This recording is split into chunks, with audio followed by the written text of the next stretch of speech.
the snakes. Ganitam, mathematics, is at the head of the Vedanga Shastras, is at the top of Vedanga Shastras. This is a verse from the text Vedanga Jyotisha written by Legda. This shows how important mathematics has been since ancient times. Hari Om. Good morning everyone. I am Vaishnavi Anand, second year BA B.Ed integrated student. And I am Dikshita, a first year MA Sanskrit student. It gives us immense pleasure to speak before all of you. I extend a very warm welcome to each and every one of you for joining us today for the talk on Vedic mathematics.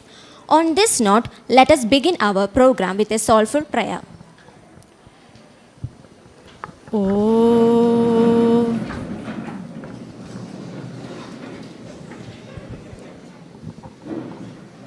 Om.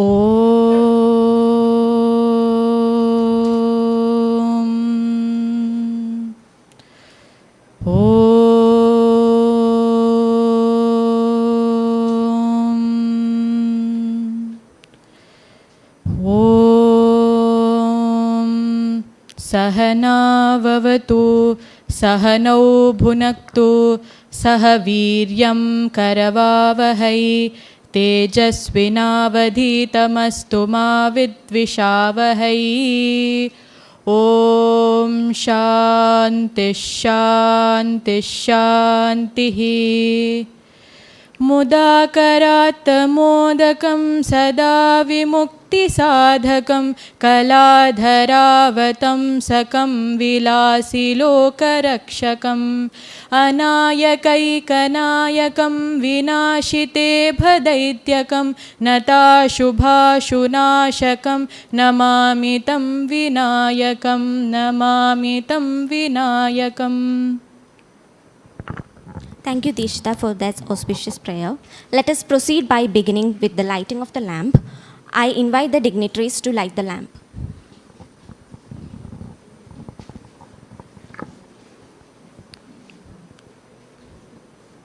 शुभं करोति कल्याणम् आरोग्यं धनसम्पदः शत्रुबुद्धिर्विनाशाय दीपज्योतिर्नमोऽस्तु ते.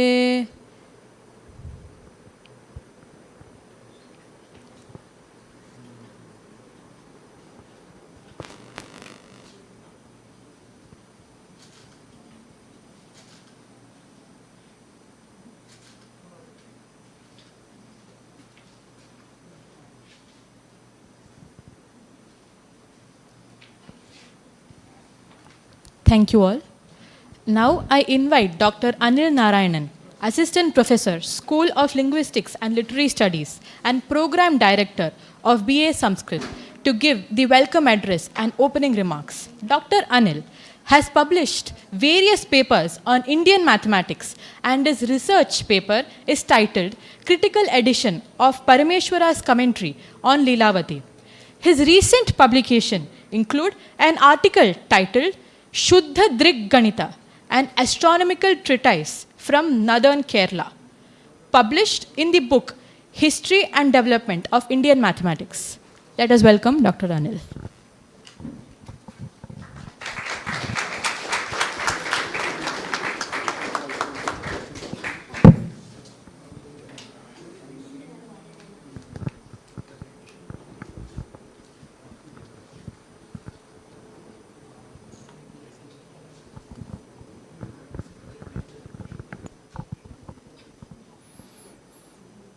श्रिये भवतु मे देवः शिवः शीतांशुशेखर तथैव तत्सुतोऽप्यस्तो विघ्नो विघ्नोपशान्तये. Hari Om. My humble pranams at the lotus feet of Pujya Gurudev Swami Chinmaya ji. A warm welcome to dignitaries on and off the dais, and to the august audience. Today, we are assembled here for the annual Madhava Ganita Puraskar ceremony. So, regarding mathematics, as we seen earlier, there is an oft-quoted verse, popular verse. It goes like this. Yadha shikha mayuranam naganam manayo yadha tadvad vedanga shastranam ganitam murdhani sthitam iti. So it states, among all the disciplines, the discipline of mathematics, it stands top. So regarding the tradition of mathematics, Kerala has a rich tradition in mathematics. Starting from 14th century to 16th century, in the history of mathematics, this time period is known as golden period. Golden period in the Kerala school is known as golden period of mathematics. So this golden age actually starts from Sangamagrama Madhava. So he is regarded as the pioneer of Kerala school of mathematics. It means the Guru Shishya Parambara starts from Sangamagrama Madhava. This word Sangamagrama, it is derived from a word Sangameshwara. Sangameshwara. Sangameshwara is the principal deity at Irinjalakuda temple. So scholars, they say that, they argue that Sangameshwara, Sangamagrama Madhava, he is belonging to this place, Irinjalakuda. So that is at the central part of Kerala. Now, this Madhava, Sangamagrama Madhava, he is referred to as Golavith by his successors, later authors. So Golavith, with means jnana, knowledge. Golavith means one who is a master in spherics. Gola, spherics, dealing with spherics. So he was a master in spherics. Not many works of Madhava are available. We have got Venwaroha. He has composed more than 5 works. So like Madhyamajya, Anayana Pragara, then Aganida Panjanga. But this Venwaroha is available to us in the book form.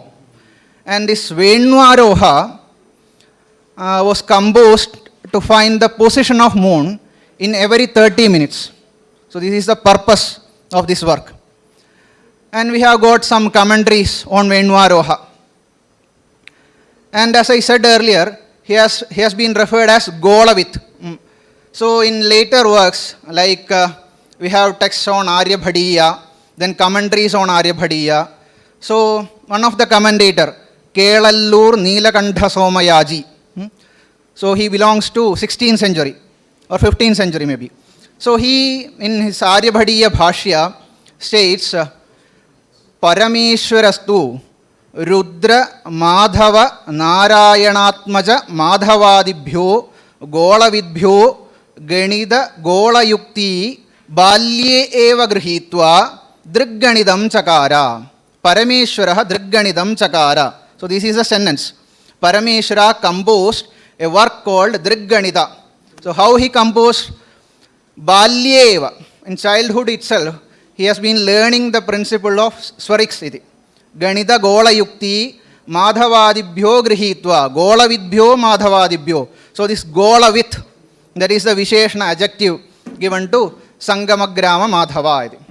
So this is regarding Madhava. Now regarding his contributions. So what all are the contributions of Madhava? So one major point is that he has discovered Jive Parasparanyaya. Jive Parasparanyaya. So in modern terminology, modern mathematics, if you are using modern notations, you are familiar with the expression sin of A plus B. Sin of A plus B is equal to sin A cos B plus cos A sin B. So this is a relation. So this is known as Jive Parasparanyaya. This was first propounded by Sangamagrama Madhava. Again, another major point is that he has given the value of pi. You know the value of pi, right? So he has given the value of pi during his time, that is the 14th century. He has given the value of pi up to 11 correct decimal places. So that is given in Venwaroha. So there a verse goes like this. Vibudha netra gajahi hutashana triguna veda bhavarana bahava navanikharvamite vriti vistare paridhimanamidam jagadurbudha. Paridhimanam idam jagaduhu. Jagaduhu means they say, they told. Buddhaha, scholars. So they are giving the measurement of circumference.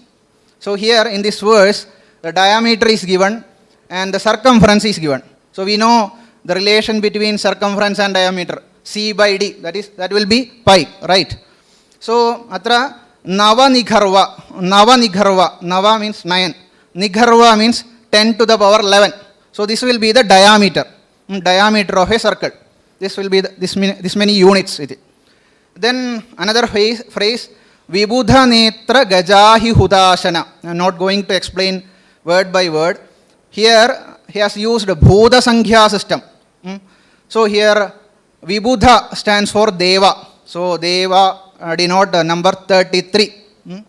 Then Netra denotes 2. Vibudha, Netra, Gaja denotes 8. So we have in our tradition Ashtadikgajaha. So it denotes 8. Vibudha, Netra, Gaja, Ahi. Ahi means serpent, Naga. Again 8. Ahi, Hutashana. It is a synonym for Agni. So Agni in our tradition, it represents 3. Agni Trayam iti bahudi. So using this Bhuda Sankhya system, he has given the circumference and also the diameter. So we know if we divide circumference by diameter, we will get the value of pi. So he has given up to 11 decimal places. Considering the time, this is a great achievement. So this is another point. Then regarding real analysis. So real analysis means you may have heard about this infinite series. So there is maybe familiar with Grigori series. Grigori series, have you heard? Srutamva, Grigori series. So it is regarding inverse tangent function. Inverse tangent function. So this Grigori series also, it was propounded by Madhava. So Grigori belongs to actually 17th century, a Scottish mathematician. And before Grigori, Madhava has invented this Grigori series. So now this series is renamed as Grigori Madhava series because Madhava invented first. Then later it was reinvented or rediscovered by Grigori. So this is a reason. So we can see such achievements by Madhava. Now coming to Madhava Ganita Kendra. This Madhava Ganita Kendra is established in 2011 and it is for promoting Indian mathematics and for promoting the activities on Vedic mathematics among new students, new generation students. So every year they confer an award title Madhava Ganita Puraskar and for the mathematicians for their excellent performance and all. So last 2 years awardees were Dr. V. Madhugar Mallayya and Shriram Chauthaiwale. So they will be honored today in the afternoon session.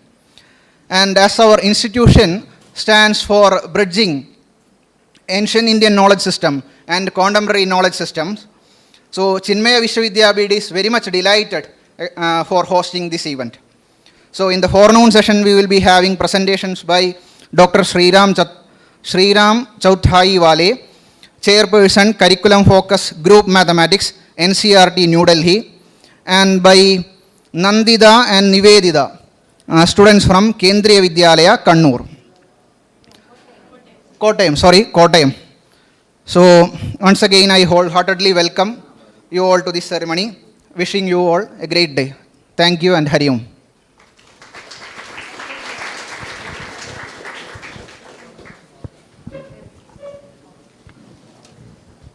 Thank you, Anil sir. Now we have Dr. Shriram Chauthaiwale to give talk on Vedic mathematics.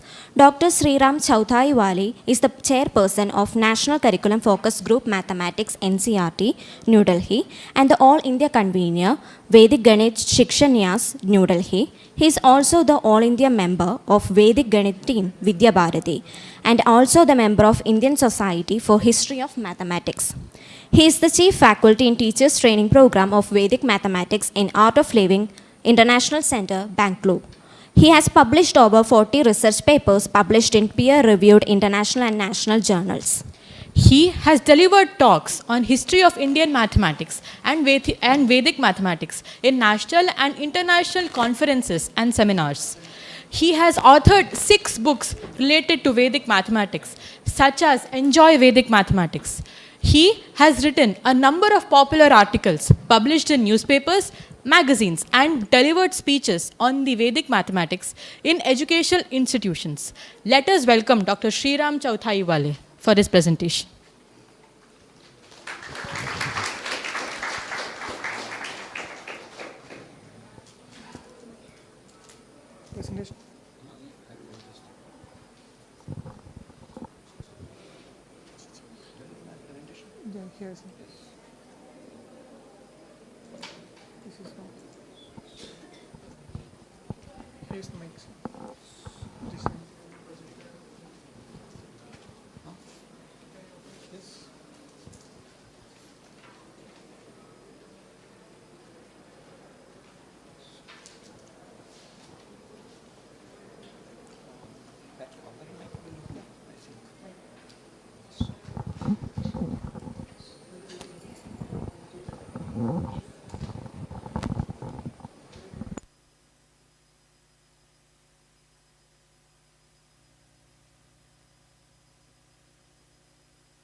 If you want to see that, you can go there. Huh?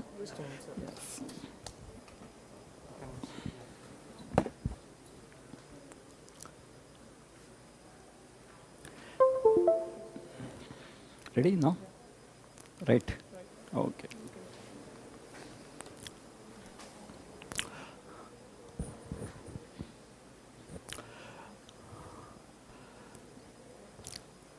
First of all, I thank you, the organizer, for inviting me to deliver this lecture.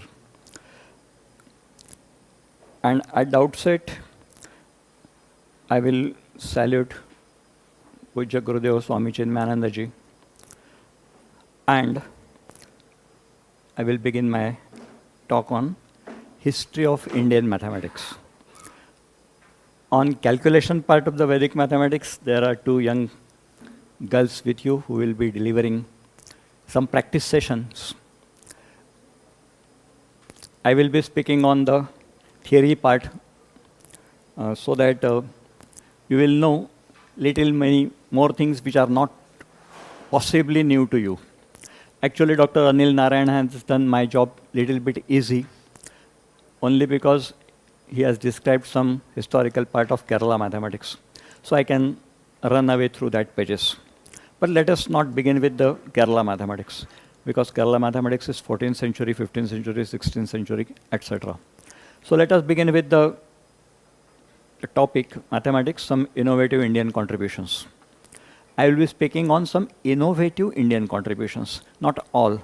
So it is not an exhaustive list, but some important contributions by Indian mathematicians to world of mathematics. It begins with list of mathematicians. first four one, Baudhayana, Apastamba, Katyayana, and Manava. These are the first Indian geometers. The scripts before 800 BC means nearly 3000 years back from today. So they are the geometers called Baudhayana, Apastamba, Katyayana, and Manava. Four Shulva Sutras, as they are called. Shulva means a rope or a thread. So they are the books on geometry.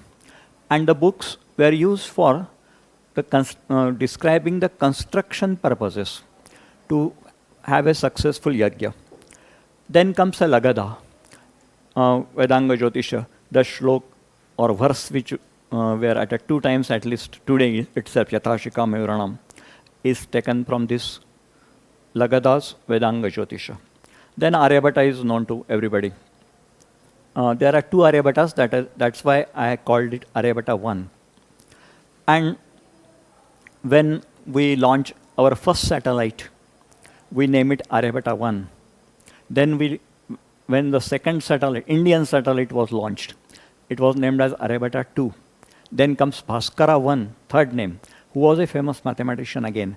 And then comes Bhaskara 2, who was again a well-known mathematician of Lilavati. So these first four names which were given to our satellite were all mathematicians and astronomers. Remember that. That is why they were given name. Then the PSLV and that all series starts. But four satellites were, when they were launched, were given the name Aryabhata 1, Aryabhata 2. Remember, it is not counting 1 and 2. There were two separate Aryabhatas, one in 499 AD, another comes in 900 AD. We will be coming to that later on. Then comes Bhaskar 1, as I said. He is a commentator on Aryabhata's work in 629 AD.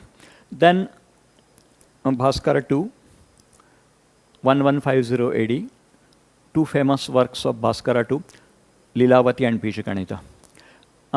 I don't know how many of you know these mathematicians, and I have not asked a question on it. When I come here, I have decided that I will ask you some questions, whether you know at least five mathematicians from India.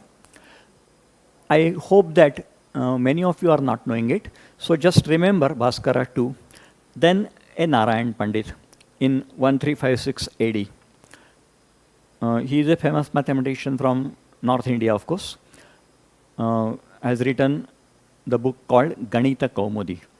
Up to this, most of the mathematicians are belonging to north part of our country. Aryabhatta from Patna to Narayan Pandit to Maharashtra. That way also we can talk of. Then as Dr. Narayanan says, golden age of Kerala mathematics or Aryabhatta school of mathematics began with Madhava. Then Nilakantha, he has written Aryabhatta Bhashya. Jeshtadeva is one of the famous mathematician from Kerala, whose book is called Ganita Yukti Bhasha. By the word Yukti, we understand in mathematics the proofs or Upapatti as they are called.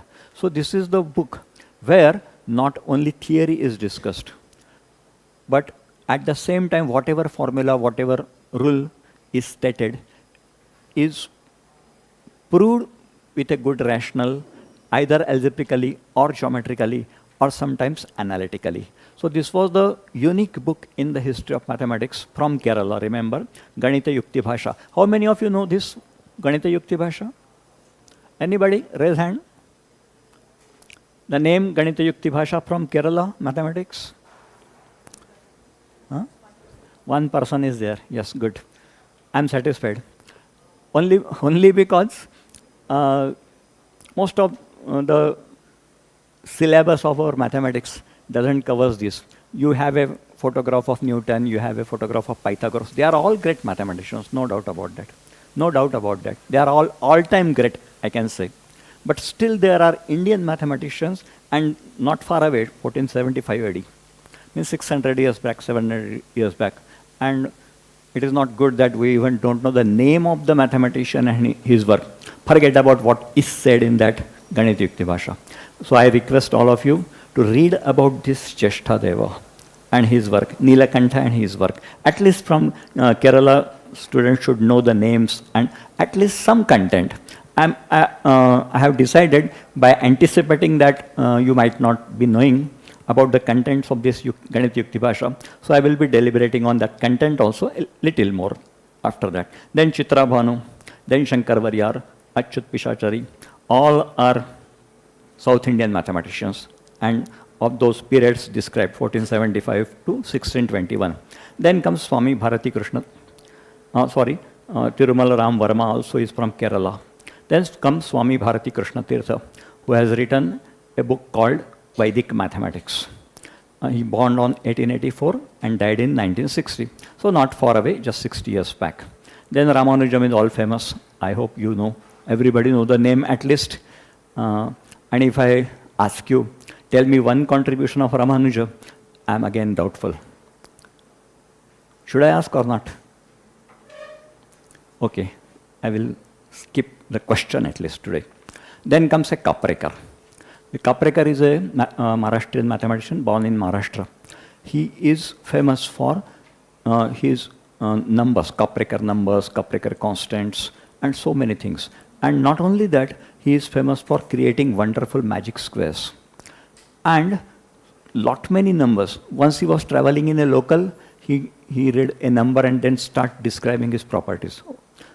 That way Kaprekar numbers are very famous.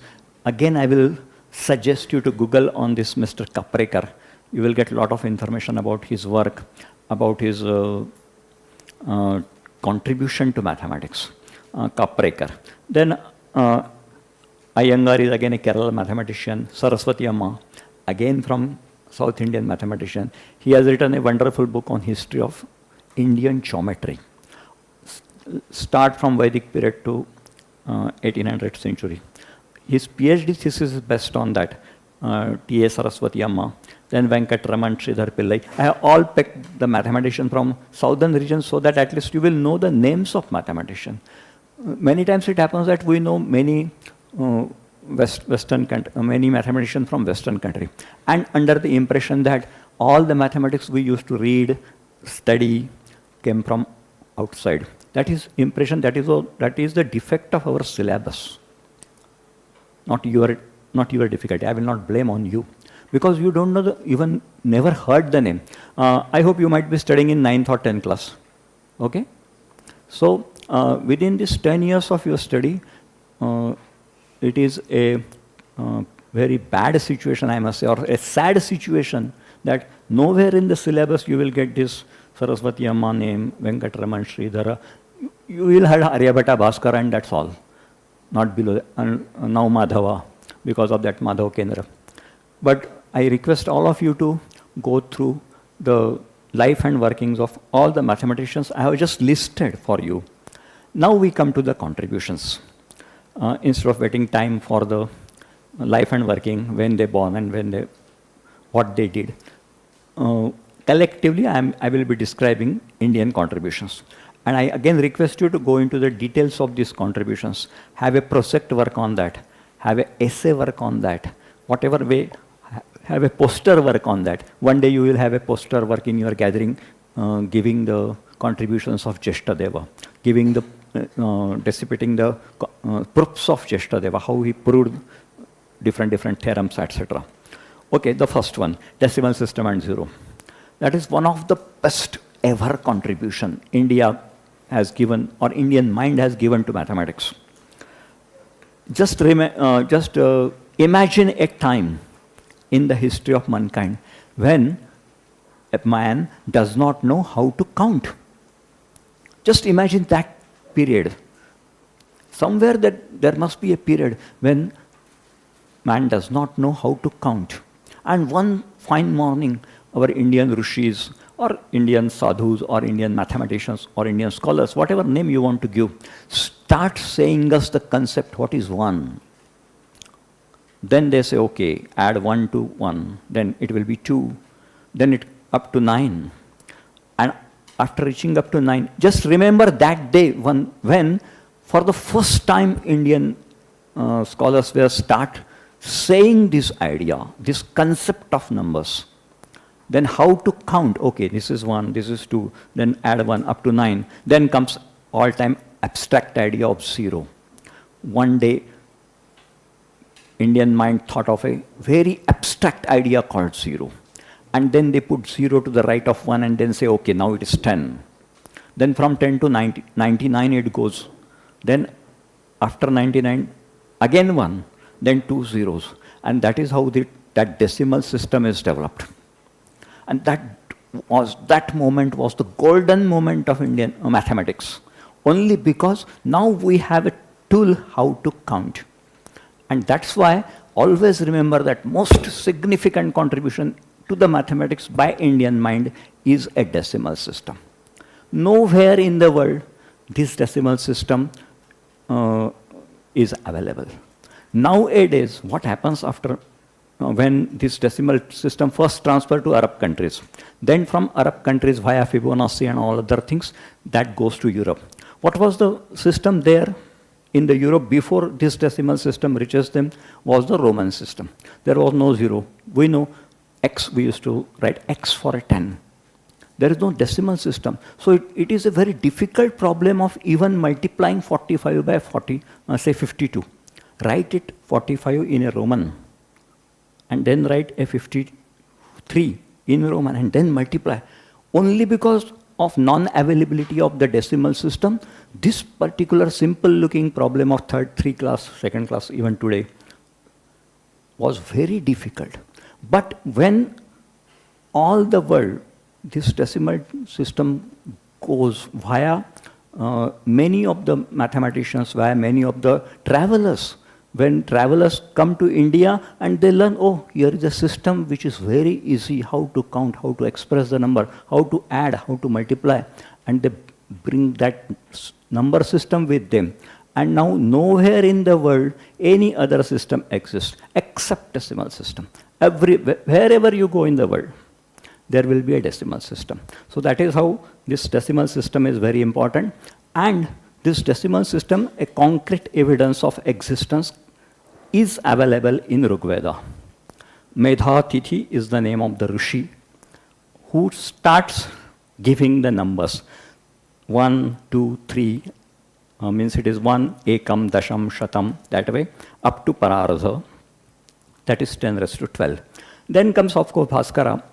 He extended those names from 1 to parardha, but Bhaskara's parardha is 10 raised to 17. After developing this natural number system, as we used to call in today's language, Indians focus their mind on the negative numbers. Remember, this was again a very important development. Just imagine again I will ask you to imagine a period where man does not know the concept of negative number. And one day, Indians start speaking about the negative numbers. And then whole idea of the number system extended. And then from negative number to now floating point numbers, that word is familiar with you. Then third development in the Indian mathematics, or third contribution which I can say, is the concept of irrational number. Remember, irrational numbers are not originated in Western India or Western part of the world. It is the contribution of Indian mathematicians. Even a binary system which we know 0, 1, we used to call it Laghu Guru. Instead of writing 0 and 1, we used to put it some marks. But that binary number system is also developed, well developed rather I must say, first in India. Then 8 basic operations are taught. Today we may not find it very impressive. But again, remember, what are those 8 basic operations? Addition, subtraction, multiplication, division. 4, 1. So Indian mind start, or Indian rishis, or Indian sadhus, or Indian scholar start talking of and teaching of how to add. Today we can say that we used to teach in which class? Second or third at the most, or even in the primary class. But at that time when it was the new idea, they developed how to add, they developed how to subtract the numbers, they developed literally hundreds of methods of multiplication. Then they developed the concept of division. What is the concept? I am purposely saying the word concept. So that was the first time that from the decimal system, Indians start teaching us division. Remaining four are square, square of a number, cube of a number, square root of a number, and cube root of a number. These are called Ashtaparikarmani. If you open any book on mathematics written by Sanskrit, written by our scholar, the first chapter will be Ashtaparikarmani. Ashtaparikarmani means 8 basic operations, including addition, subtraction, multiplication, division. Then comes square, cube, square root, and cube root. And not on natural numbers. All 8 operations are defined on rational numbers of the type p by q, or 3 by 5, for example. So they develop a method how to add 3 by 5 plus 2 by 7. Subtraction, multiplication, division, all square root, all 8 operations on rational number, as we used to call it. And then comes a very interesting comment on this. I pick up from a book, Mainstream of Mathematics, written by famous Elizabeth Kramer.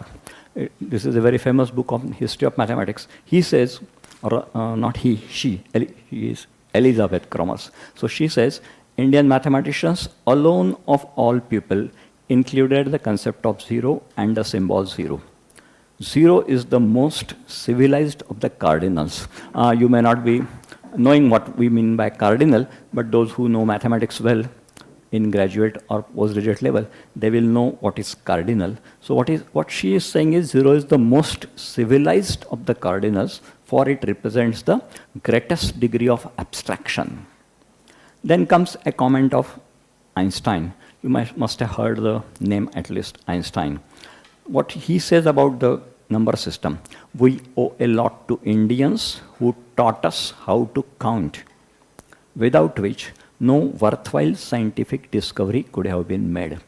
So what Einstein is saying, that if there was not a scientific method of expressing numbers, scientific way of adding, subtracting, and all that decimal system include, then no worthwhile scientific discovery could have been made. So Einstein gives the credit to decimal system of this all scientific discoveries which were made all over the world till today to this particular decimal system.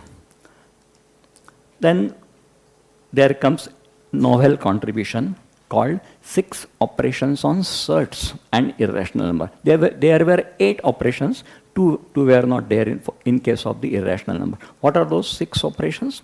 Addition, subtraction, multiplication, division. That many of you must be knowing those operations, how to square root a plus square root b, that way. That is in our syllabus.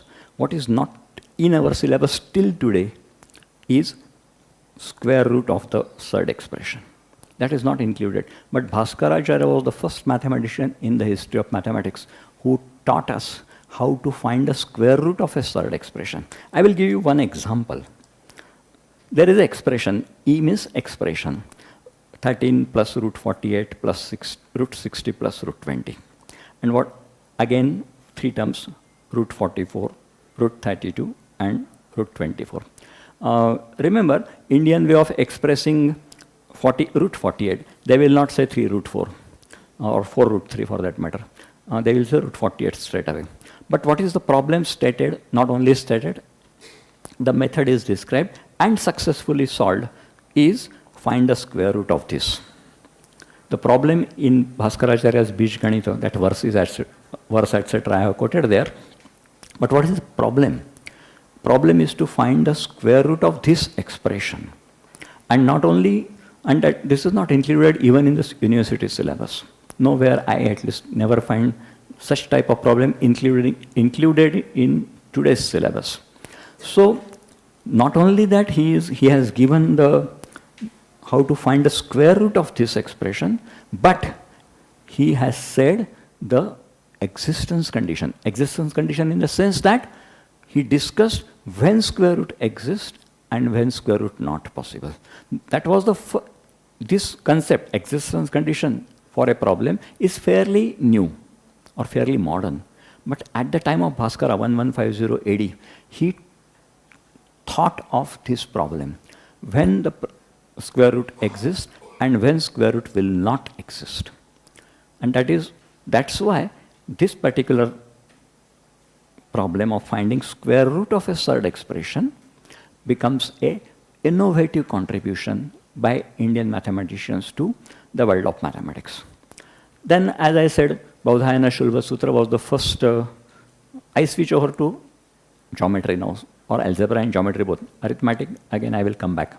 This Baudhayana Shulva Sutra has given the value of root 2 in terms of this verse. Pramanam Tritiyena Vardhayat. I will skip that meaning of it and straight away come to expression. So what he says is root 2 is equal to 1 plus 1 by 3 plus 1 upon 3 into 4 minus 1 upon 3 times 4 into 34. That is what the meaning of that complete verse when it is deciphered in a mathematical form. And what will be the value of that? It will be 577 upon 408. In decimal form, it turns to be 1.414256. It may go beyond even that 7-8 digits. What is the level of accuracy? By calculator, if I calculate root 2, then it comes to be 1.4142135, so up to 5 decimal places. So remember again, Baudhayana has written this book in 800 BC, 3,000 years back from today at least. So from why he required that correct value, which is correct up to 5 decimal places. And based on this correct value of root 2, then he go on finding root 3 and other values, and this particular value is used for the correct constructions. All we know that if there is a right angle triangle, 1, 1 are the sides, then the hypotenuse will be root 2. So there exactly for construction purposes, he for the first time in the history of world given a value which is correct up to 5 decimal places. So again, this becomes a very important contribution of Baudhayana. Then Dr. Narayanan was talking about value of pi ratio. I have just collected some values from different mathematicians. It was Madhava Shulva Sutra which started with 25 by 8. A very important thing, Indian mind never thought of a value which is not near to 3. Means for pi, whatever value they suggest will be around 3 or 3 plus, I can say. They never thought of a value of ratio of circumference to diameter. Of course, the pi is the later word used because it is the Greek word. It is used later on. They used to call it a ratio of circumference to diameter. That ratio always Indian mind thought of 3 plus, 3 point something in our word. Even if you open any Purana or any book on astronomy, you will find the diameter of the Guru Graha, Guru planet is this much and his circumference is this much. That calculations is given. If we find the ratio of that ratio always 3 plus, 3 point something. So from the very beginning, whenever we thought of a geometry, our scholars know that the ratio of the circumference to its diameter will be 3 plus something. That's why the word savishesha used by Aryabhata in that, Baudhayana in that verse. End was savishesha. Savishesha means something still remains to add. Then comes Aryabhata, has given a value 62,832 divided by 20,000. That comes to 3.1416. This is a terminating decimal. We know that pi never terminates. But still, correct up to 4 decimal places. This value, then root 10 is used. Then same 355 by 133. And as Dr. Narayan was saying, Nilakanta has given that value, Vibhuta Netra, that verse he has used. The value is correct up to 11 decimal places. Then Bharati Krishna Tirtha has given a shloka which gives the value of pi, which is correct up to 32 decimal places. So just remember that verse, you will be able to write the 32 places for the value of pi. Then I come to a very interesting topic on sequences and series of number. Many people thought that after discovering decimal system, addition up to square root, Indian mathematician ends that way. But that's not the case. Indian mathematician developed different types of sequences and series for the numbers.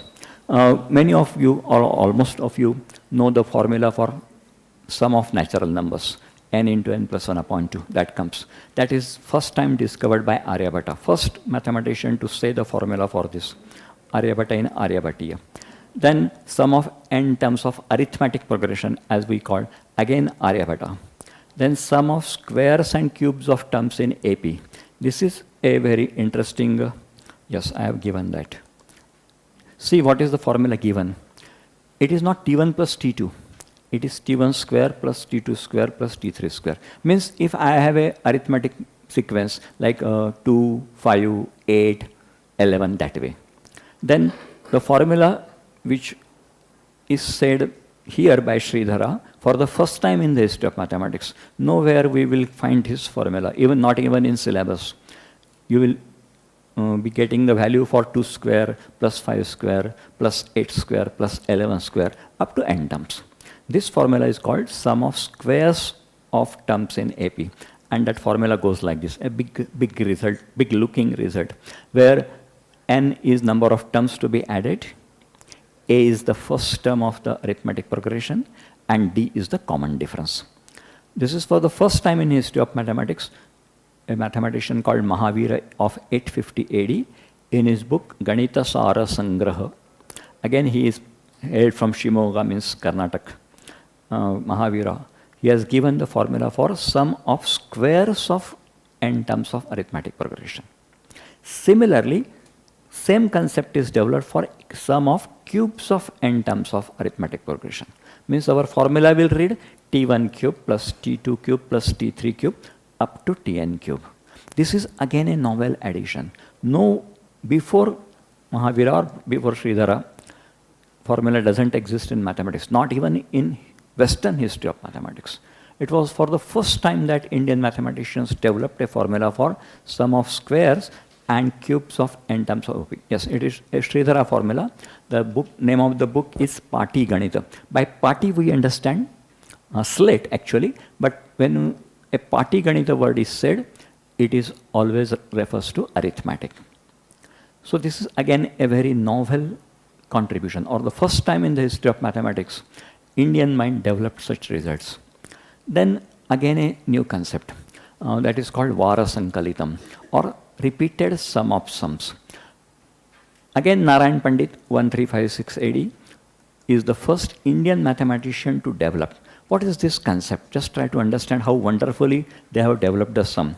Consider first 5 natural numbers, 1 to 5. First sum will be 1 plus 2 plus 3 plus 4. We know the formula, or even we can directly find out. Then comes a sum of sums. So 1 plus 2, 3, 3 plus 3, 6, 6 plus 4, 10, 10 plus 5, 15. It is called sum of sums. This is also called sum of triangular numbers in our syllabus. A well-known formula, we can have the sum 35 or answer 35 by the way of the formula. But after this stage, now Narayan Pandit developed the third order sum, 3V5. V stands for that Varasankalita. 3V5 means third order Varasankalitam of first 5 numbers.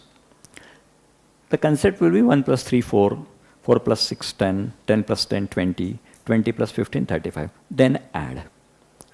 Similarly, fourth order. And that way, we can go up to whichever order we prefer.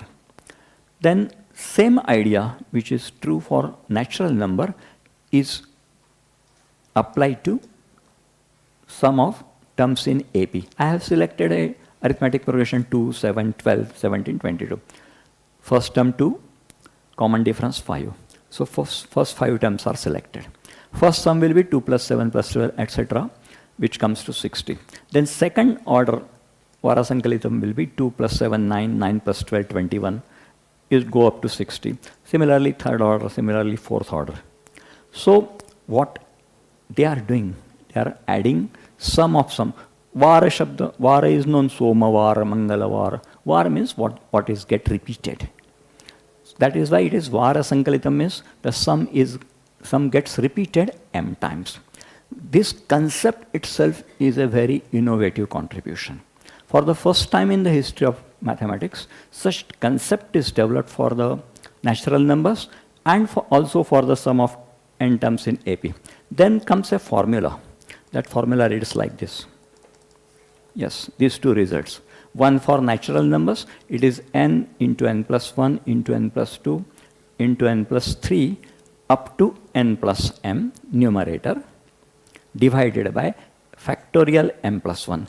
By factorial m plus 1, we understand m plus 1 into m minus 1 going up to 1. That's why it is factorial m plus 1. Or you can say that 1 into 2 into 3 into 4 up to n plus 1 in a simpler language. That notation may not be familiar with you. Factorial m plus 1 means 1 into 2 into 3 into 4 up to m plus 1 terms.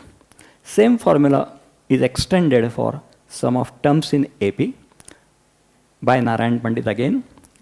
As I said, the Ganit Kaumudi is the name of the book, where you will find this result explicitly stated. And Narayan Pandit is the first mathematician in history of mathematics to develop such concept and give a formula for mth order Varasankalitam of n natural numbers. MVN means mth order Varasankalitam of n natural numbers. Then, you know Ramanujan, as I said, this is one of the finest contribution of Ramanujan. Unbelievable, I must say. He is adding 1 plus 2 plus 3 infinitely. Remember, he is not stopping anywhere. What he is saying, 1 plus 2 plus 3 plus 4 and so on, infinitely.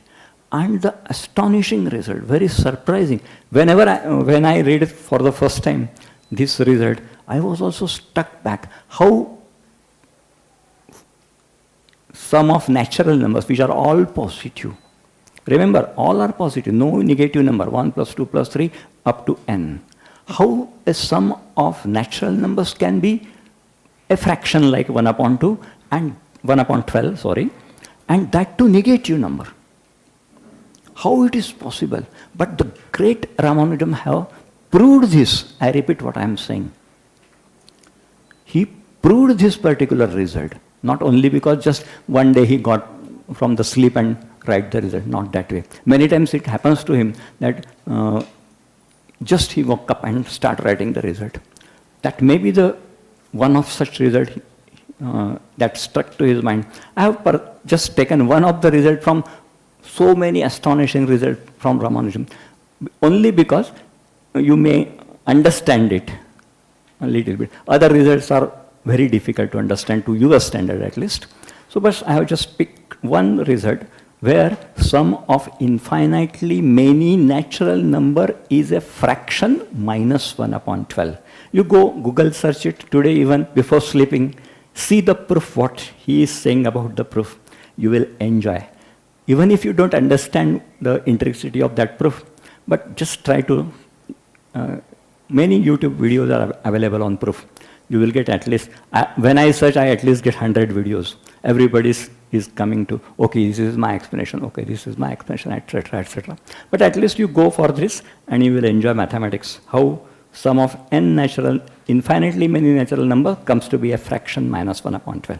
I left to you that. Then combinations and permutations is my last. Within how much time I have? 10 minutes? Okay. Time is over. Okay.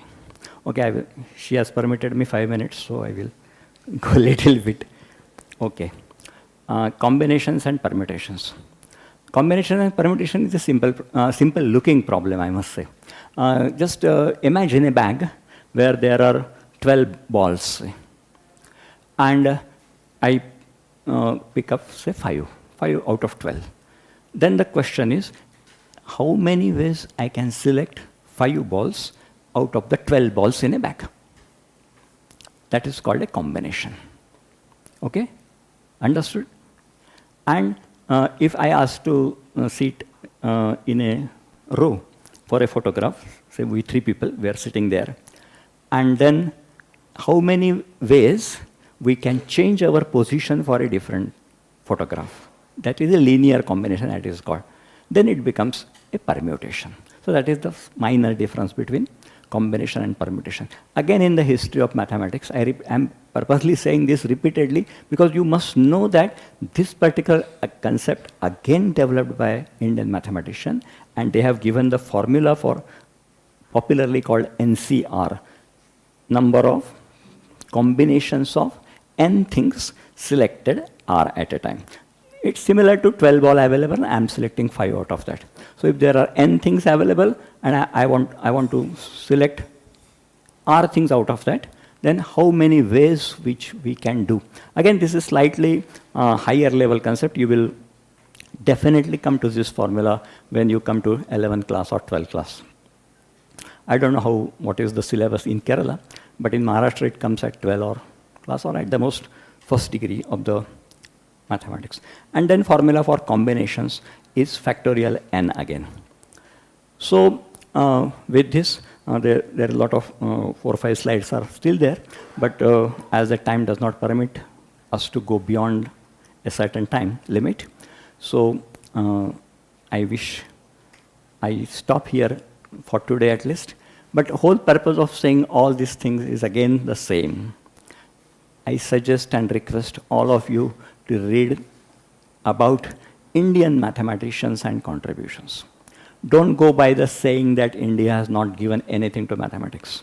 Don't go by the opinion that whatever mathematics we study come from Western mathematics. No. We have all the arithmetic. We have all the algebra. Again, algebra also originated from India. We have geometry. Not only algebra, geometry, and arithmetic, but trigonometry. As Dr. Narayan was rightly saying, they invented what we today call sine theta, cos theta. We used to call ja, kotak ja. They are the Sanskrit names. But the concept is there. And all the formulae which we study, sine of a plus b, cos of a minus b, etc. in trigonometry, were first discovered by Indian mathematicians to history of mathematics. Then there are many topics which I have not mentioned, which were the first contribution.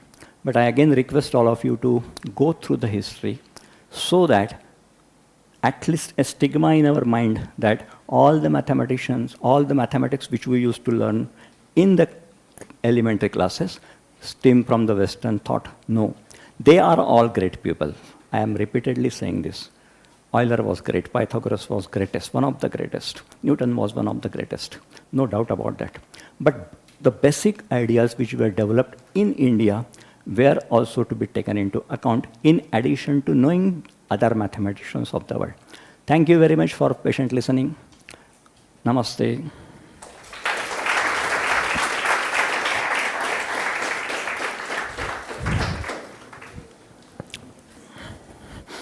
You can close that directly. Escape that. Yes. May I close that? Close that. Okay. Thank you, Shriram sir, for that interactive and informative session. Everyone, I'm sure you have many more questions to ask. You would like to ask Shriram sir. Now this session is open for Q&A.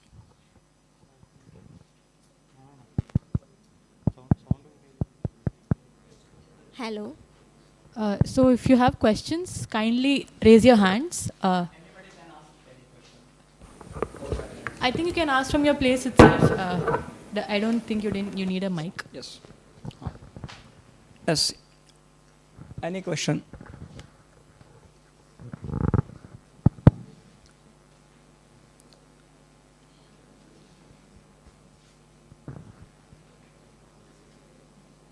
All stunned? Okay, I will ask one question.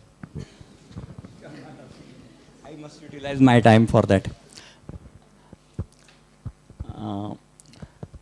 What should I ask? Okay. How many of you know the name of Narayan Pandit?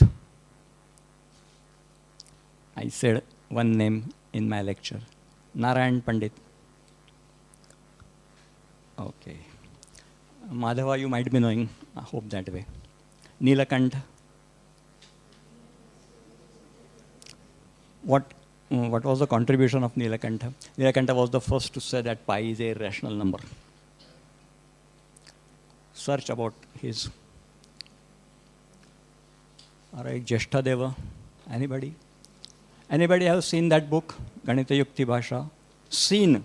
I'm not saying studied. Okay. Again, this is not your fault. I must say that. This is not your fault that you don't know these names. Only because they are not in your syllabus. Nowhere in your syllabus. That is the fault of the syllabus preparation and fault of a teacher like me who has not said these things earlier to you. Thank you. Thank you, sir.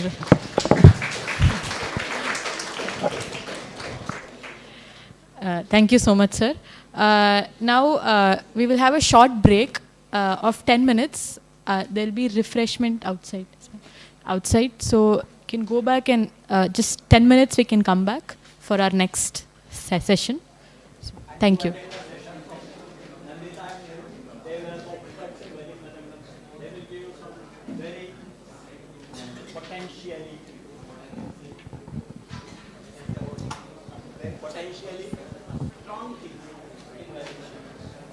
I was talking of theory. I was talking of theory. They will teach you some practice lessons.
Kendriya Vidyalaya, Kottayam.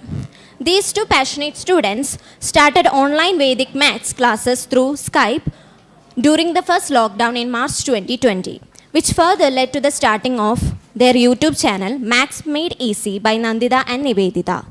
They were invited to present a paper based on this lockdown success story in the International Conference on Vedic Mathematics hosted by IAVM, Institute of Advancement in Vedic Mathematics, in UK, and also to handle sessions in student workshops. Nanditha presented their experience in the National Conference on Mathematical Education, 10th NCME, organized by NCERT as part of National Mathematics Day, hosted by Regional Institute of Education, RIE, Mysore. Both Nanditha and Niveditha participated in the exhibition organized as part of the prestigious Pariksha Pe Charcha 2022 and interacted with our own Honorable Prime Minister, Shri Narendra Modi. Let us put our hands together and welcome Nanditha and Niveditha.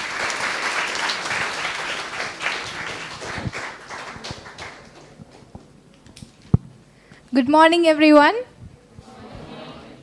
Atre energy ullo. Good morning, everyone. Good morning. Yes, that's the energy we need throughout today's session. So, first of all, I'd like to thank each and every organizer of this event for having us here. We're really honored to be here with a lot of you students here, teachers and eminent personalities. So today, what we're going to do through this session is to learn about some applications of Vedic mathematics. Okay, we're going to see some calculations, magic-like methods with our Vedic mathematics. You've already learned about Vedic mathematics and ancient Indian mathematics, contribution of Kerala mathematicians, and a lot of that in the previous sessions. Now we're going to see how we can make mathematics interesting. See, we both as students who have believed that learning is fun. Learning is something that most people consider to be a not so interesting field. And we just want to prove that learning is something we can make interesting, because every single thing can be viewed from a different perspective, and it can be viewed as something which is fun. And mathematics can be made fun and interesting through our amazing technique of Vedic mathematics. So can I ask you guys a question? You know, what do we call people who we like to spend our time with? Yes? They're our friends, right? So what is the first step? If we want to, love spending time with our mathematics, what is the first thing we should do? We should make mathematics our friends, right? We should be friends with mathematics. And who do we like spending our time the most with? Our best friend? Do you all have your best friend? Are all of your best friends here today? Yes? Okay. Some of your friends are here? Right. So if you want to really enjoy learning mathematics, the first thing we should do is to make mathematics our best friend. Okay? And Niveditha, how about we start with some best friends technique in Vedic mathematics, since we've already talked about best friends. Okay. Yes. So, can you imagine of any number between 1 and 9 in your mind? Yeah. Okay. And can you multiply that number with 2? Okay. Then can you add 2 to that number? Is everyone with us? Yes. Then can you multiply 5 to that number? Done? And then subtract a 3.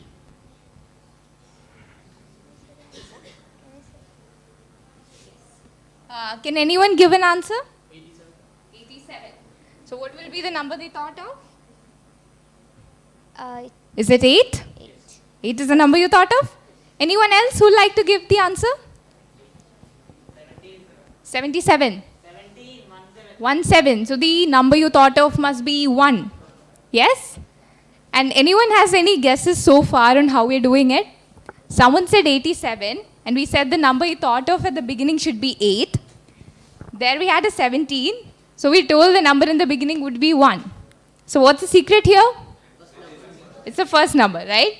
So how about we write it? What did we ask you to do in the beginning? We asked you to take a number.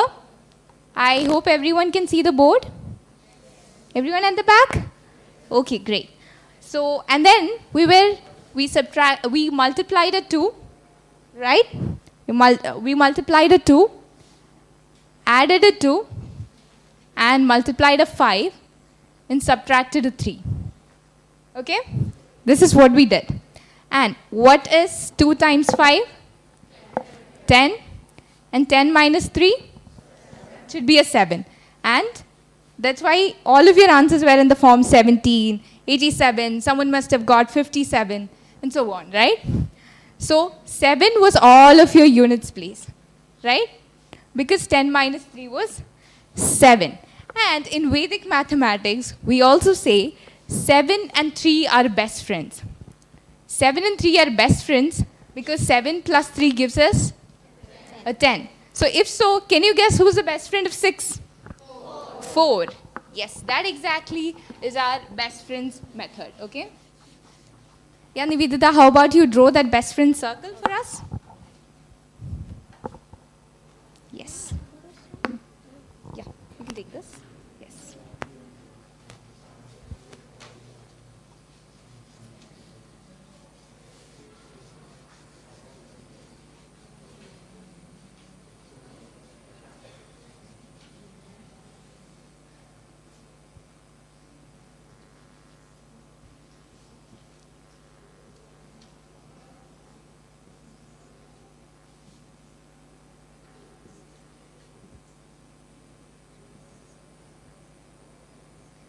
Okay, so the best friend of 9 is 1, the best friend of 8 is 2, the best friend of 7 is 3, the best friend of 6 is 4, and can you guess who's the best friend of 5?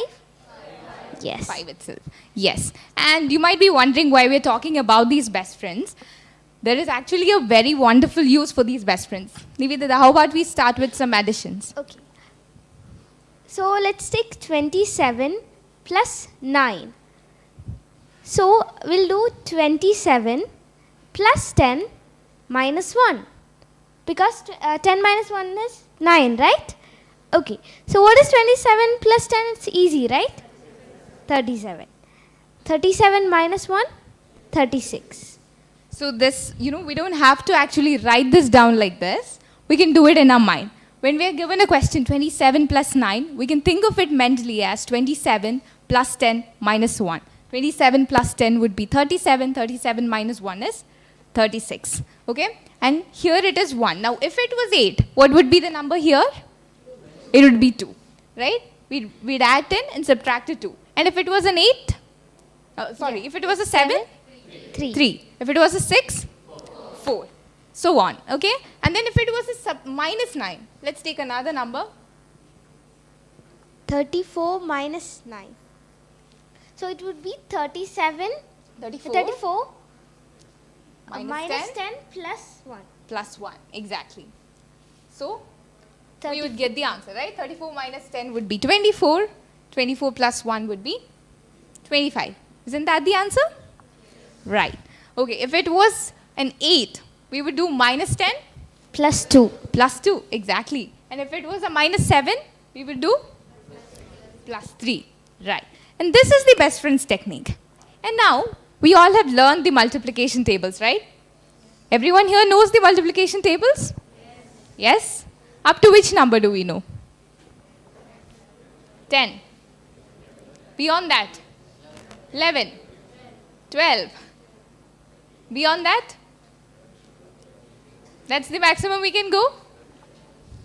How about we write the multiplication table of 99? Let's do it? Let's do it. It's a challenge. Let's write the multiplication table of 99. Before that, can I ask you a question? We have learned adding 10. So, we have learned adding 9, right?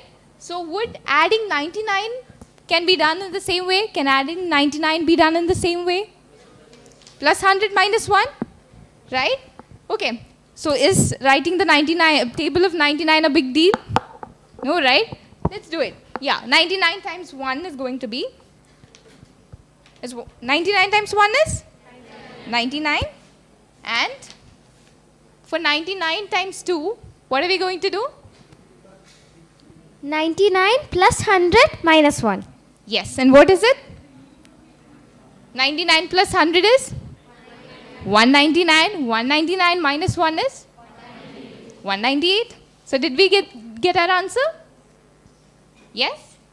What about 99 times 3? What is it? 198 plus 100. 298. 298 minus 1. 297. Yes. Okay. Then And 99 into 4. Yes. 396. Into 5. 495. yes, brilliant. So we all have learned how to write the multiplication table of 99, right? It was that easy. Okay. Now, do you find any similarity of between these numbers and any other multiplication table which we normally learn? Yeah? Yes. This is basically a sandwich, right? This is basically a sandwich. See, if we circle all these elements in the between, we'll get, if we just hide this would be 18. This would be 27. If we hide the middle number, it'd be 36, right? And this would be 45. It's basically 9 stable sandwiched with another 9 in between, right? So that's another interesting observation we can make out. Now, is everyone clear with this? Yes. Now all of you can do the multiplication table of 99? Yes. 98 can be done in the same way, right? Yes. Okay. Now we're moving on to something really, really more interesting, okay? Who's going to give us a number? We need a big number, okay? How about a 5-digit number? Who's going to give us a 5-digit number? Someone can come and write on the board. Yes. Let me see how smart you guys are. Come on. Who's going to come and write on the board? No one? Oh. Okay, can anyone say a number for us? 24,587. Sorry? 24,587. Yes. 24,587. Niveditha, would you like to do this, please? Yes. So we are multiplying this 5-digit number with 5 nines. Okay, so the answer would be 2, 4, 5, 8, 6, 7, 5, 4, 1, 3. This is the answer. Okay, so I'm splitting this answer into 2 parts. And Before that, how about we take one more number? Okay. Just to see we are not using any calculators. We don't have any calculators with us, okay? Okay? Right. You guys can give us one more number if you want to see if you're doing this genuinely. 35983. Okay. Let's do that as well. 35983 multiplied by 99999. Okay, it's a 5-digit number again.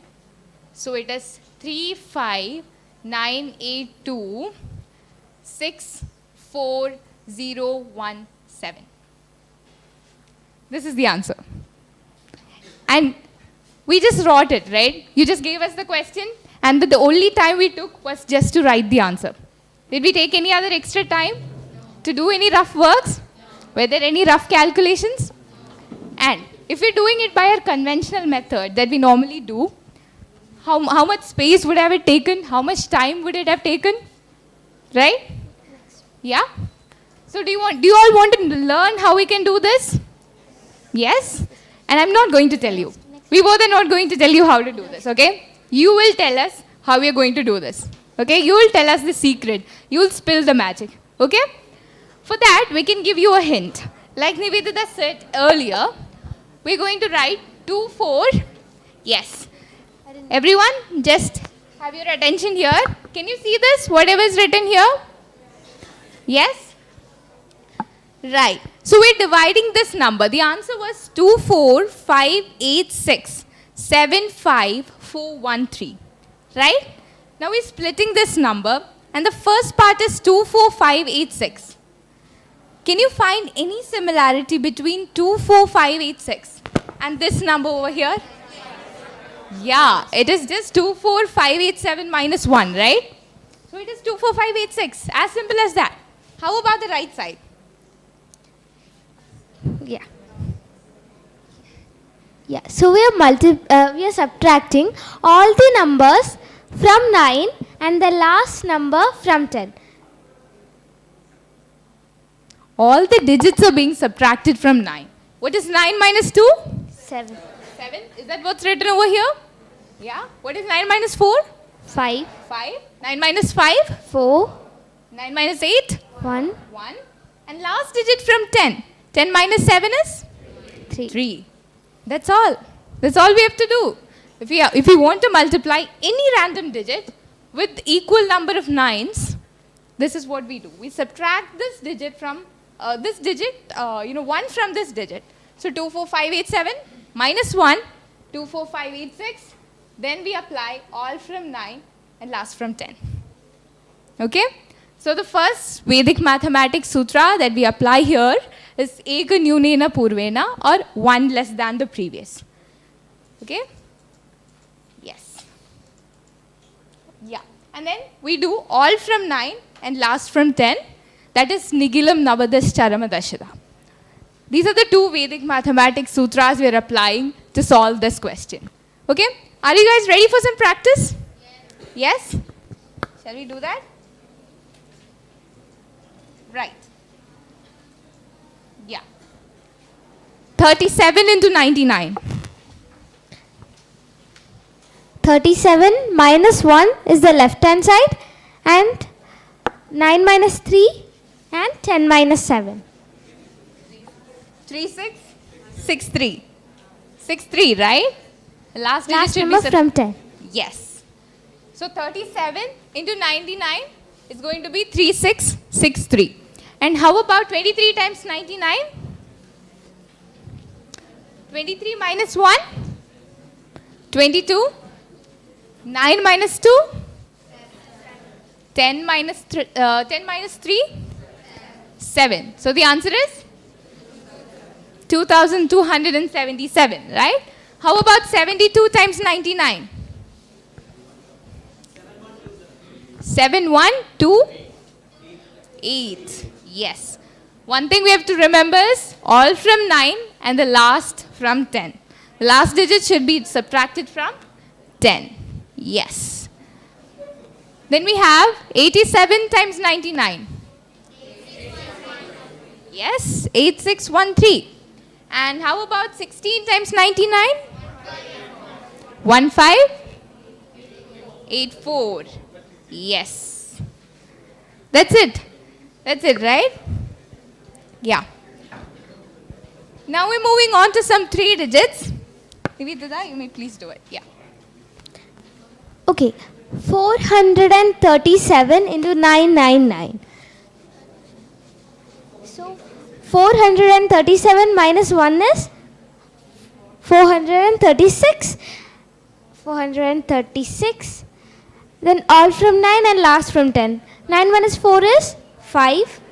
9 minus 3 is 6. And 10 minus 7 is 3. So 436563 is the answer for the first one.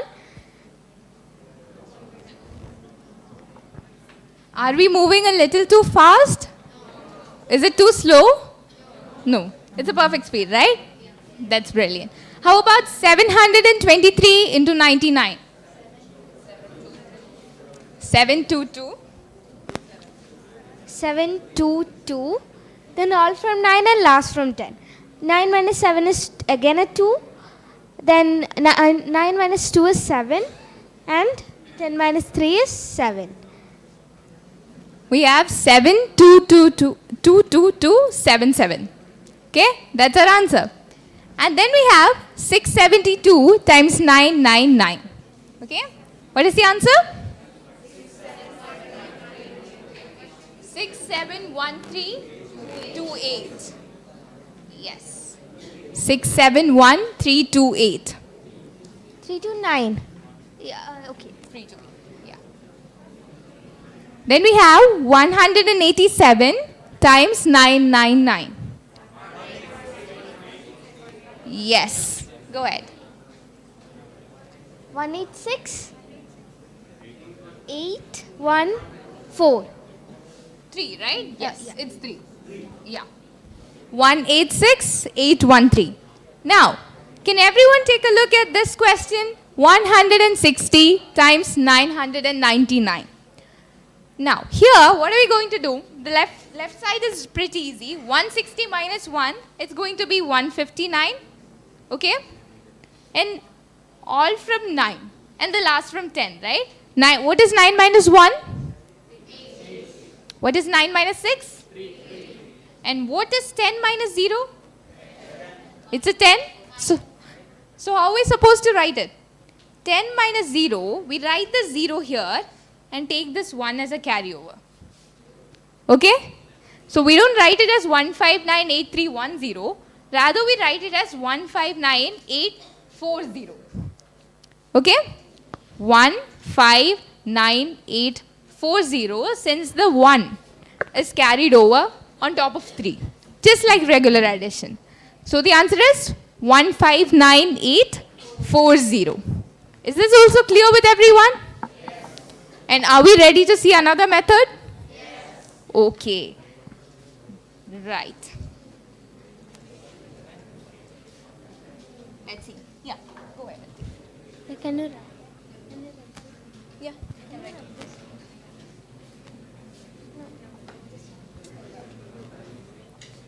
So first one is 23 into 11. Okay, so the answer is 2, 5, 3. Can you guess how I got this answer?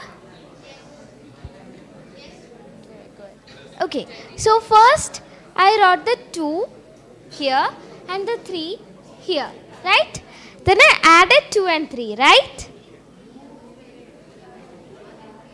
So 23 into 11 is 2, 2 plus 5. 2 plus 3? Yeah, 2 plus 3 and 3, right?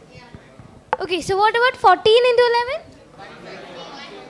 154, right? Okay.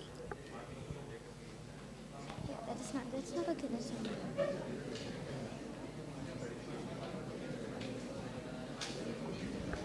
Right. If everyone's clear with that, let's try these questions as well. Okay? 43 times 11. 473, right? It is 473. How about 27 times 11?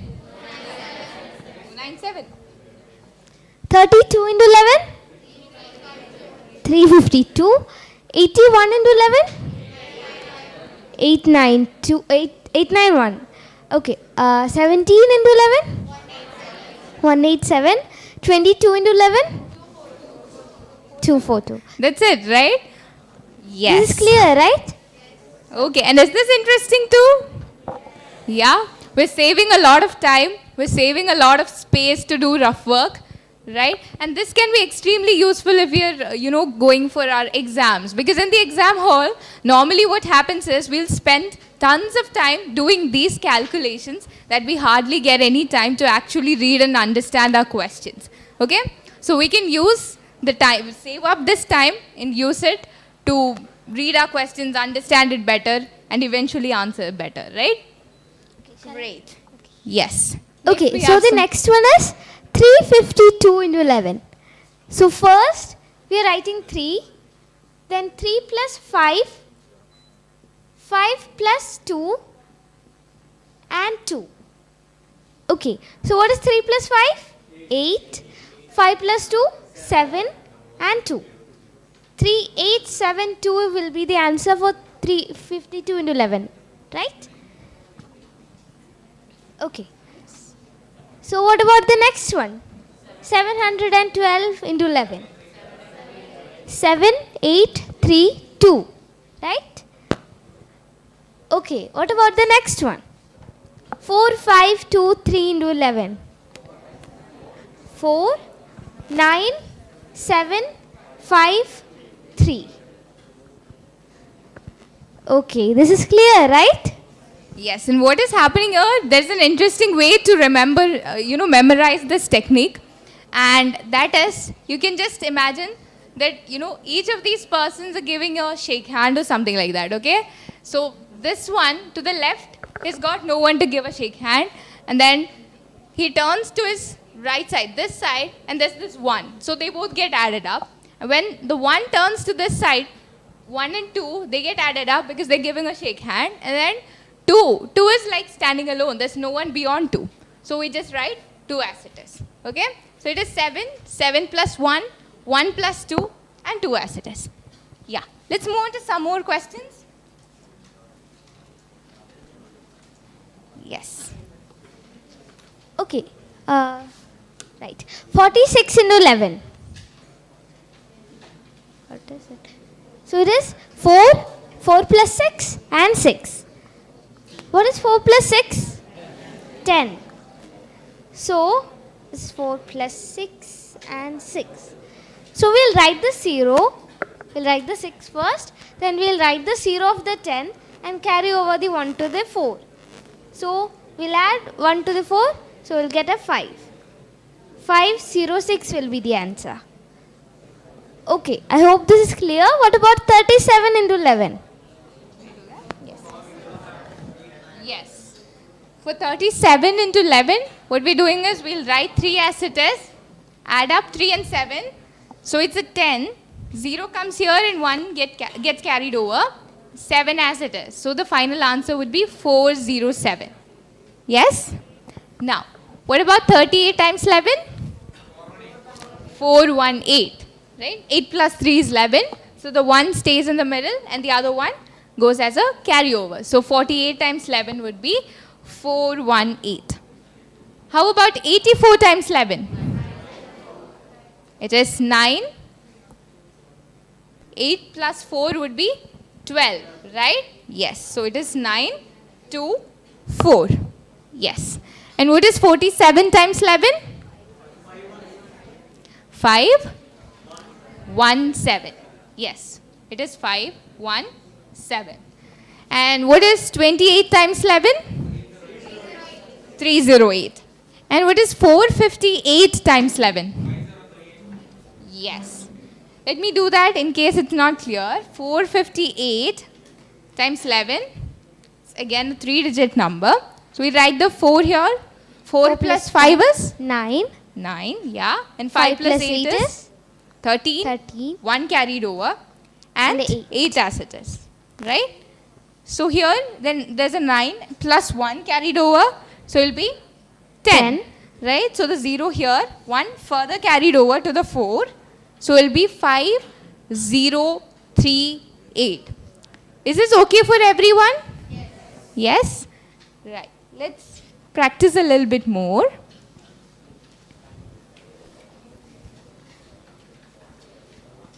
$652 into 11. 6, 6 plus 5, 5 plus 2, and 2.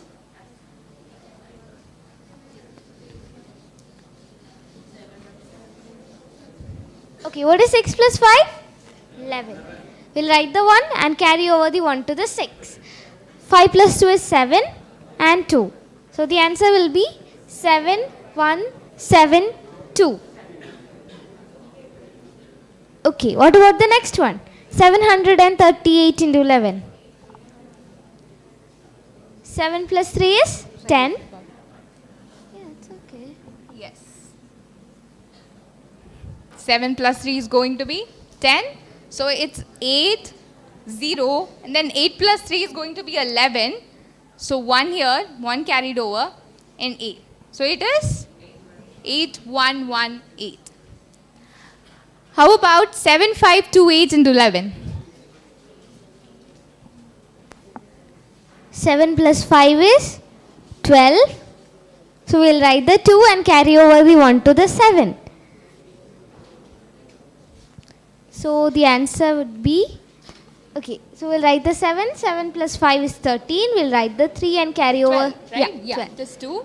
Yes. We'll write the 2 and carry over the 1 to the 7. 5 plus Yes. 2 is again 7. And 8. 8 plus 2 is Yeah. Okay. 8 plus 2 is 10. We'll write the 0 and carry over the 1, 1, to the yes. 7 and 8. 8. So 8, 2, 8, 0, 0, 8. Is this the answer everyone got? 82808. And what do you feel about this method? Isn't it cool? Yeah? And do we have a... Yes. And the Vedic mathematics sutra behind this is Antyoreva, which means only the last terms. And as you can remember from doing these questions, if we had a 25 into 11, what did we do? We just kept the last terms as it is, right? 2 and 5, and then the ones in between. 2 plus 5, they got added up to give us 7 in between, right? So the digits at the end, they just remain the same. That is why we have only the last terms, Antyoreva. This is the Vedic mathematics sutra behind the 11 multiplication method. Okay? Is everyone clear? Do you have any questions, any doubts? No? Okay. That's cool. Now, shall we give you a small riddle kind of question? Yes? Let's say there was a pond, okay? In a pond, you had some amount of lotuses in that, okay? All of you must have seen lotuses, yeah?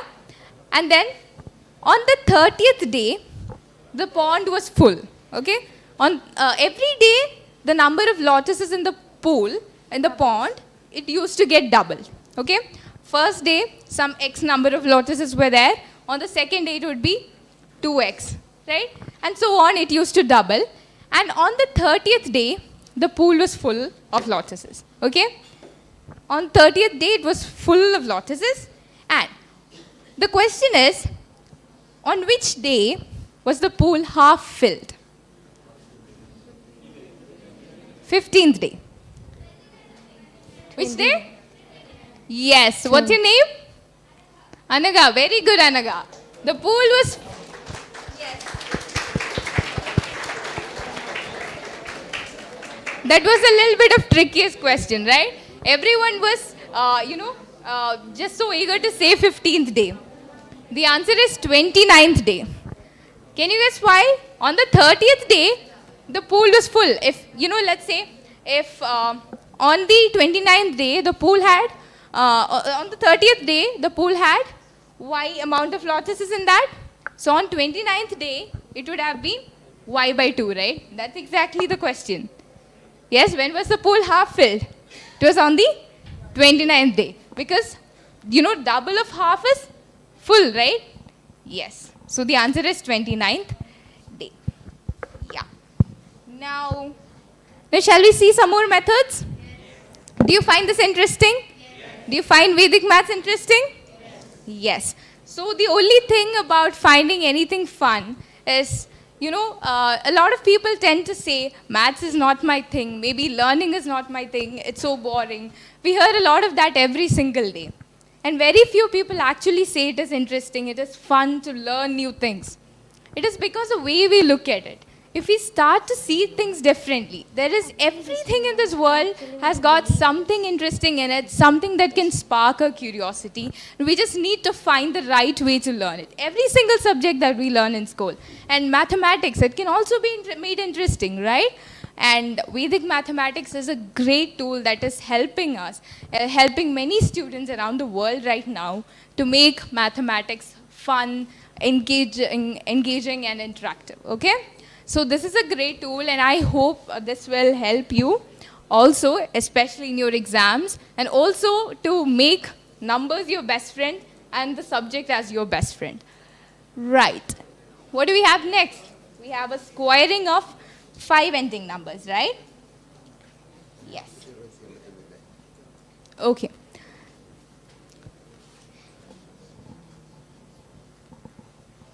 Yes, great. You can go ahead. Yeah. So I think all of you know this. What is 25 into 25, right?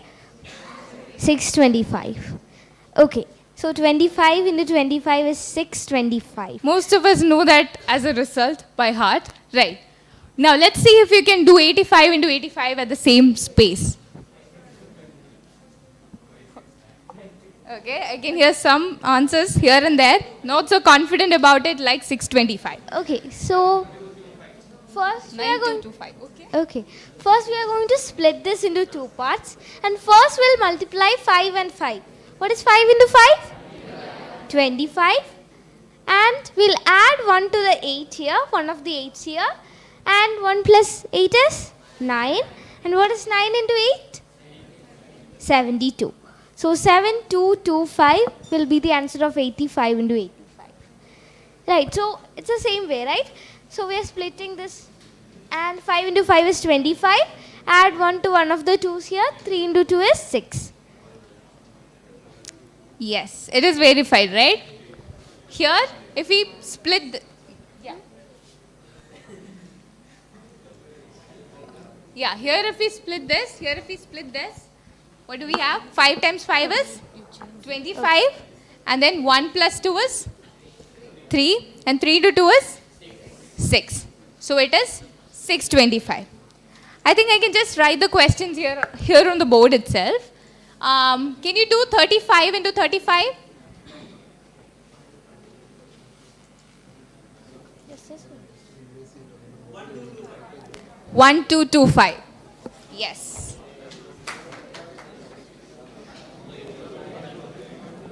That is the answer.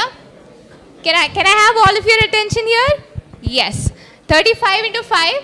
5 times 5 is 25. And we're adding 1 to one of the 3's over here. Okay? So it is 1 plus 3, 4. 4 times 3 is 12. So the answer would be 1225. How about 45 into 45? 2025. Everyone convinced? Yes. What is 55 into 55? 3025. What is 65 into 65? 4225. Yes. And what is 75 into 75? Yes. 5625. Right?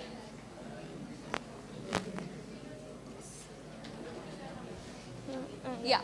And what is 85 into 85? 7225. We already did that, right? 95 into 95? 9025. Yes. Now what can we do if it is 105 into 105? 105 into 105. So we are splitting this. So 5 to 5 is 25. And we'll add 1 to the 10 here. So it will become a 11. And 11 into 10 is 1110. Okay. So the answer is 11025. Yes. What about the next one? 115 into 115. So 5 into 5 is 25. We can add 1 to the 11 here. It will become a 12. Yeah. And we can use a method we learned earlier, right? So 12 into 11. What is 12 into 11? 132. Yes. Okay. Oh, okay.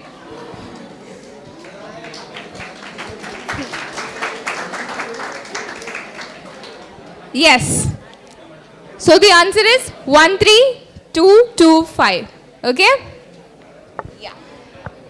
Anyone has got any doubt so far? No? Great. Now, the Vedic mathematics sutra we Yes, sir. Yes, sir. Can you? Yeah, it's okay. I think. The Vedic mathematics sutra we used here was Ekadigena Purvena, which means one more than the previous. Okay? We were adding 1 to one of the 2's in 25 into 25, right? Yes. So the Vedic mathematics sutra is Ekadigena Purvena. And then there's another extension of this same method. Okay? Here we did 35 into 35 25 into 25. It was squaring, right? It was squaring of a 5 ending number. Now, we can apply this same method to questions like this. 37 into 33, 66 into 64, 72 into 78, and so on. Can you say any similarities? Can you observe any similarities or patterns? Yes, yes, yes. The tens digit are the same, right? Here they are both 3, here it is both 6, here it is both 7, here it is both 8, right? Yes, and how about the units place digits? We have best friends, right? Yes, the sum of them is, sum of these digits in the units place is 10, or they simply are best friends, we learned in the beginning, right? So it is 7 plus 3 is 10, 6 plus 4 is also 10, 8 plus 2 is 10, and 6 plus 4 is also 10. So we can apply the same method. Can anyone give us the answer for the first one? 37 into 33. First we'll split the numbers. So 7 into 3 is 21. 21. That will be the right hand side of our answer.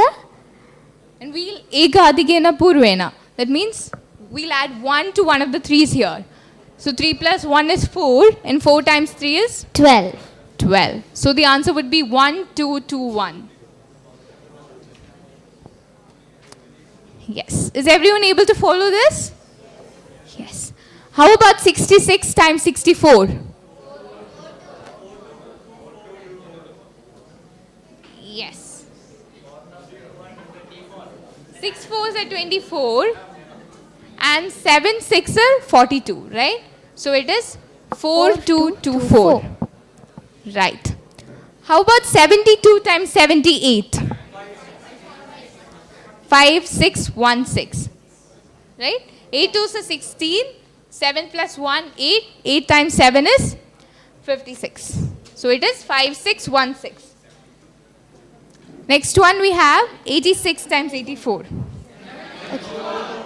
Yes. Okay. 7. So the right hand side is 24 and 8 plus 1 is 9 and 9 into 8 is 72. So 7224 will be the answer. Yeah, okay. This is clear, right? Now we can apply the same thing even to 3-digit numbers. Okay? 204 times 206. What should be the answer?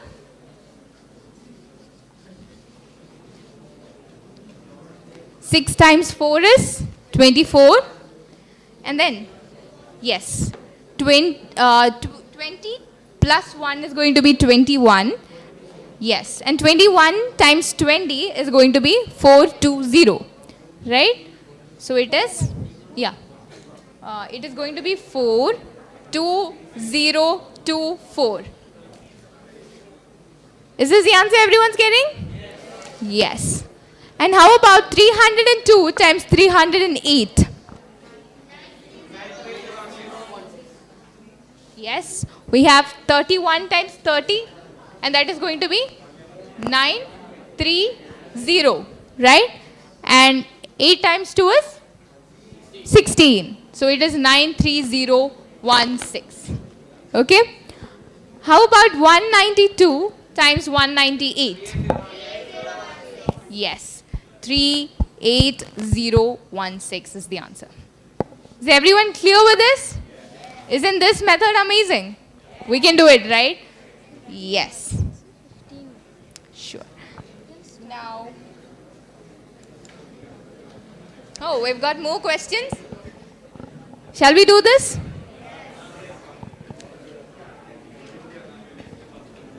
Yes, what's the answer for the first one? 11024. Yes, and what's the answer for the second one? 42016.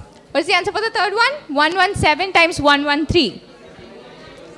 12 times 11 is going to be 132. So it is 13221. Yes. That's it. What do we have next? Oh, okay, guys. There's one more thing we wanted to tell you. We also have a YouTube channel called Maths Made Easy by Nanditha and Niveditha. And in that, we kind of share few Vedic mathematics techniques and also the things that we learn in school. Maybe some important theorems or like the boat mass rule or so many other things that we learn. And why do we actually need it? And sometimes how actually some formulas work and all of that. We're trying to do some videos on it based on like role plays and stuff like that in some interesting ways. So if you are interested, you guys can check it out. And we can move on to our next It's method. Max made easy by Nanditha and Niveditha. Yes. And oh yeah, how about we do that puzzle? Can we go back? Yes. What is the number we'll have here over the question mark? 6. 5. 6? Sure? How did we get 6? Yes? 4. It's 4, okay? What's the final answer you guys are giving us? Okay, you might have said 4 because there's a 4 over here, 4 over here. So it's just continuing, right? Okay, another way to think of it is, see, we have a 1 here, 1 here. What is 1 plus 1? 2 comes over here. We have a 2 plus 1 over, 2 and 1 over here. 2 plus 1 is 3. Then 2 and 1. 2 Again plus a 1 3. is 3. 1 and 3. 4. 1 and 3. 4. 4. 3 and 3? 6. When we think like that, the answer should be Let's end, okay? 6. Yes. They said. Q and answer. Some other place. Right. Do you have any doubts? Is everyone okay with this? Yes. Okay. And before that, there's one more thing that I need to say. All these methods we did till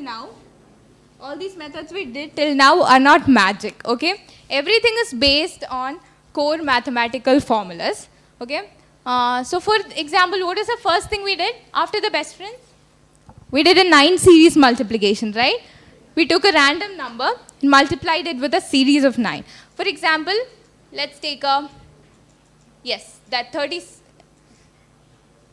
Okay, we had this 37 into 99, right?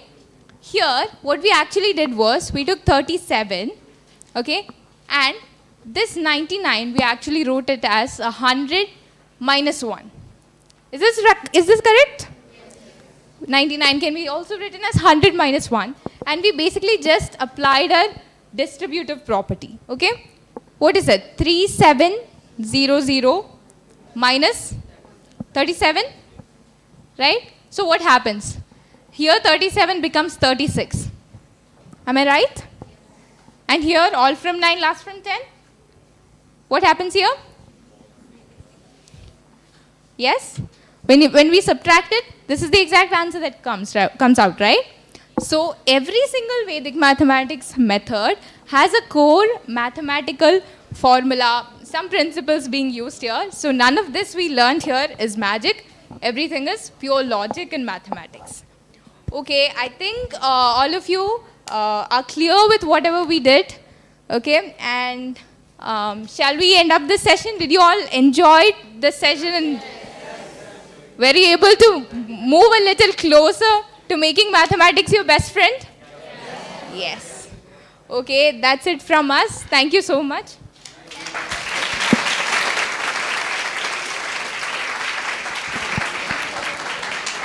Thank you, Nanditha and Niveditha, for that interesting and energy-packed session. So, do you all have any questions for them? Anything at all?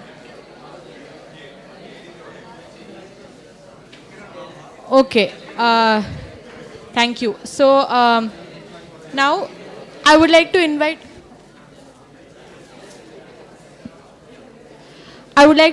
Dr. Pabitra Narayan Mandal, Program Director for BSc B.Ed, Chinmaya Vishwa Vidyapeeth, for the vote of thanks.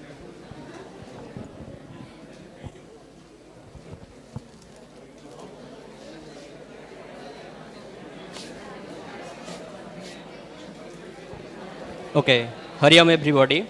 I convey my warmest greetings to the chief guest, distinguished guest of honors, my cherished colleagues, students, and attendees present in front of us. It is an honor for me to offer the vote of thanks on behalf of the event's organizers and on my own behalf. We appreciate our chief guest and guest of honors taking the time out of their busy schedules to attend this event. We would like to extend our sincere gratitude to Dr. Shriram Chauthaiwale, the chairperson of Mathematics Curriculum Focus Group at NCRT in New Delhi. Your remarks on Indian mathematics have inspired us all. We appreciate your shared words of wisdom with us, sir. We are thankful to Ms. Nanditha and Ms. Niveditha's insightful talks on Vedic mathematics, which was very engaging and exciting. Our VC, Professor Ajay Kapoor, and Registrar Dr. Rahul Sharma, and Dean of Academics, Professor Sival Sukumar, have all been a great help to us. We appreciate their consistent encouragement and assistance in helping us organize this event successfully. We also like to express our gratitude to our IT staff and other staff members for their efforts in seamlessly reaching a larger audience. Without the organizing team, this event would not have been possible.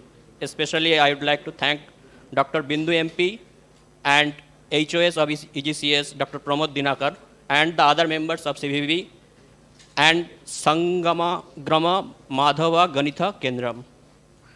Last but not least, we want to thank everyone who participated in this program and contributed to its success. Thank you so much.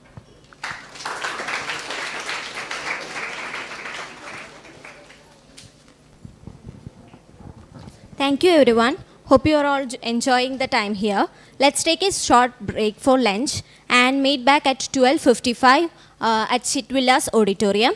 Now, I request all of you to leave the place and just the volunteers will be taking you to the canteen and everything. So, we have another batch.